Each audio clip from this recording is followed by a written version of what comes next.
досега сработеното на САЕ? 110. Си даде оценка 110, но ставот на Катица Јанева за однесувањето на судиката во случајот Титаник 3 предизвика контраобвинување од судот, дека СЈО врши притисок врз нив.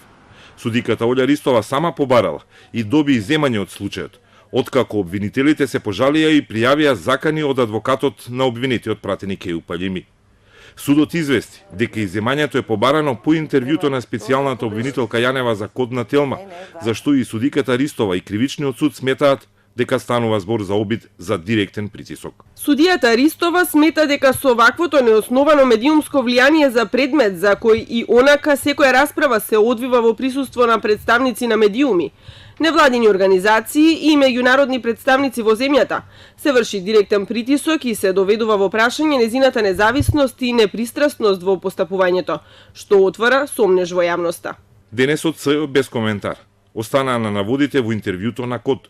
Во него Јанева бараше медиумско присуство на рочиштата затоа што специјалните обвинители не биле заштитувани од судот, пошто и адвокатите и обвинетите политичари се однесувале несоодветно и на крај упатиле закани. Цело време имаше сигнали од страна на обвинителите до мене дека и редот во судницата не е во ред од страна на воспоставени од трета страна на судијата.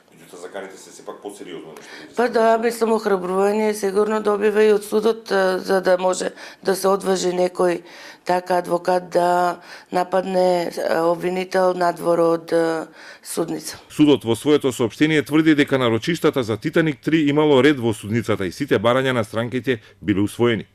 Сега, откако Ристова е иземена, за предметот повторно ќе се бира нов судија и ќе почне од почеток. Страстите во случајот ги запали Фатиме Фетаи, која го обвини адвокатот Мефел Арслани, дека упатувал животни закани кон обвинителот Гаврил Бубевски, а во име на клиентот Еју Паљими, координатор на пратеничката група на ДУИ. Адвокатот тврди дека Фетаи лаже, а Бубевски поднесе кривична пријава. Настанот се случил во ноември, но беше откриен пред 2 недели. Титаник 3 е случај за изборни нерегуларности и лажирање на резултати на локалните избори во Чаир 2013, а обвинете и Еју Паљими.